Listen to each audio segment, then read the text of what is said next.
Meskipun didukung oleh senjata NATO, Ukraina tidak akan berdaya melawan Rusia yang ganas. Mantan penasehat senior Pentagon yang juga eks-penasehat pemimpin Tibet Dalai Lama, Edward Luttwak mengatakan Rusia tak bakalan bisa dibendung jika Ukraina berjuang sendirian.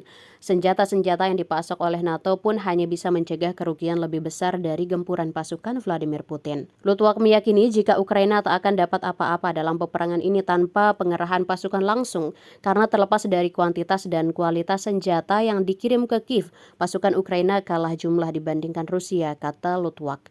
Meskipun Presiden Volodymyr Zelensky mengklaim masih memiliki 880.000 serdadu, akan tetapi di medan perang perbandingannya adalah 1:6, satu tentara Zelensky dengan senjata seadanya melawan 6 serdadu Rusia yang dilengkapi dengan senjata lebih modern. Edward Luttwak memberi komentar tersebut setelah Ukraina semakin terdesak dan Rusia telah menguasai sejumlah wilayah lagi dalam beberapa pekan belakangan. Para pemimpin barat tak ingin pasukannya dikerahkan ke garis depan. Mereka bersikeras bahwa mereka dapat memastikan kemenangan Ukraina dengan memberikan bantuan ke Kiev. Hanya Presiden Prancis Emmanuel Macron menyatakan pada bulan Februari bahwa pengerahan pasukan langsung oleh anggota NATO tidak dapat dikesampingkan. Hubungan NATO-Rusia telah memburuk di tengah krisis Ukraina sehingga aliansi Barat sudah melakukan konfrontasi langsung dengan Moskow.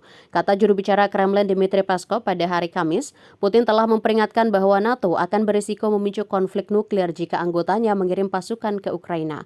Meskipun merupakan pendukung keterlibatan Barat dalam konflik tersebut, Luttwak dimasukkan ke dalam daftar hitam Ukraina pada tahun 2022 karena berpendapat bahwa Kiev tidak dapat secara realistis berharap untuk mengalahkan Rusia dan menggulingkan Putin.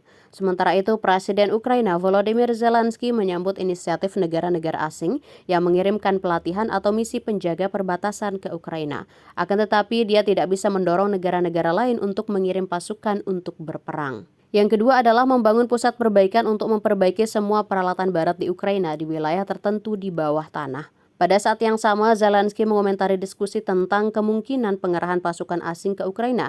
Dalam arti sebenarnya dia mengatakan dia belum mendengar rincian diskusi antara Macron dan mitranya dan ingin mendengarnya dari Presiden Prancis.